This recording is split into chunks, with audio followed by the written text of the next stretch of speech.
Mikel, congrats on the win, a great night. Was the only disappointment that you didn't kill the game off? You just felt as if the game was still alive. Yes, absolutely. Especially the way we played the first half. How determined, how brave we were, the quality that we showed against this kind of opponent to be so dominant, score the 2 goals. And then we wanted a different second half probably, continue to be that dominant and with the ball to be a bit more composed than we were. We had 3 big chances to score the third one and probably that would have killed the game.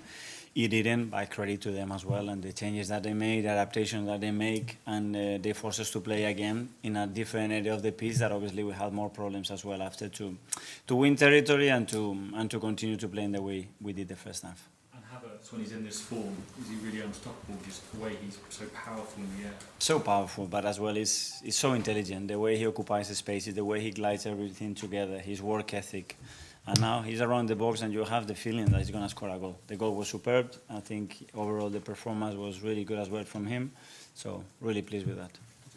Is Julian Timber okay? Because it was a surprise when he came off after playing so well in the first half. Yeah, he was unbelievable in the first half, but he felt something muscular and he wasn't certain. So I didn't want to take any risks. He's been out for a year.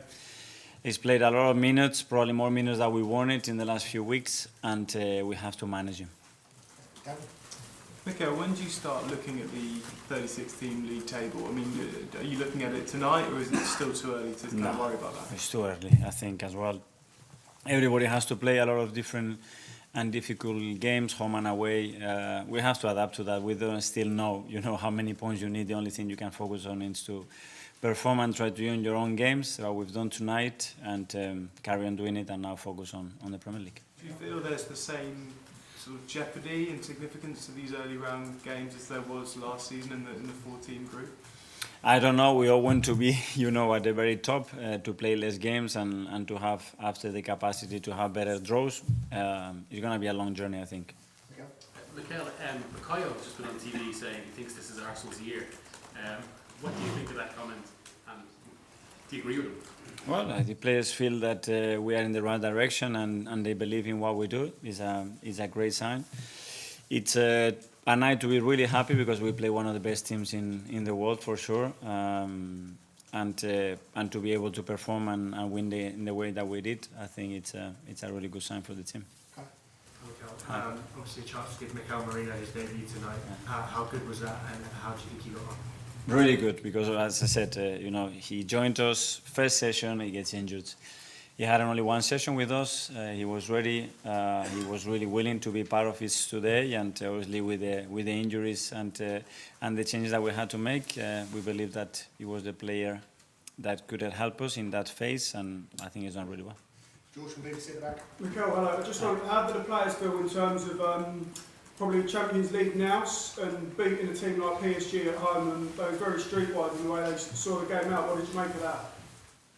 I think it raises the confidence, I think, and the belief that we can compete with any team at that level in European competitions, with European kind of games that are very different to the Premier League. And I think we showed a lot of maturity in the way that we played, but as well, I think we put our stamp in the way that we want to behave in Europe against top teams, and I really like that. Harry, to the back. Mikel, just a quick one on Riccardo Calafiori. We've seen your fullbacks invert into midfield for quite some time now. At times in the first half, it looked like he was playing like a number 10. Was that something you instructed him to do, or was that something he took on? Yes, he has the capacity to occupy different spaces. He's really comfortable with that. He's already done that in Italy, and that's why we signed him. First of all, because he's a great defender. He's got this presence, this energy, and this full commitment in the reaction that he does. And then he's really brave. He doesn't care in any situation. He wants the ball. He wants to make things happen with it, and he's happy to play in different roles. Gentleman here. Hi, Mikel. I would like to ask you about the Declan Rice. This season with Thomas fit to play from the very beginning. He's playing more on the left of the midfield, and he seems to be less involved than last season, for example, with the ball. At least it seems. Maybe you have data which is involved in the same. Just saying how it looks like from outside, at least to me. I would like to ask you, what do you expect from him on that role? If it's similar to what we have seen in your team with Granit Xhaka, for example, if you are happy with how he's been dealing with that playing at the left of the midfield? Yeah, I'm very happy. Obviously, we have to understand the context of games that we played. For example, last Saturday when we played here, he was very dominant with the ball. I think he created one of the best stats that they were produced in the Premier League. But obviously we play different contexts, and this player's got the capacity to play different kind of games and still be very, very important for the team. Today we use him as a 6 as well in the second half. It's a great quality that he has as well, so he gives us so much. Amy? Hi, Mikel. You used the word maturity just now talking about your team. When you look at them before sending them out for a game like this, do you feel differently to last season in the Champions League, that they've found something new about how they want to attack this competition that maybe was harder to do first year back after 7 years? I sensed it differently yesterday as well, and the way we were preparing the game and how they wanted the level of focus. But I think they wanted to prove a point tonight as well against the top teams at home. We can be ourselves and we can be very dominant as well. And it's another step. We have to continue to do that.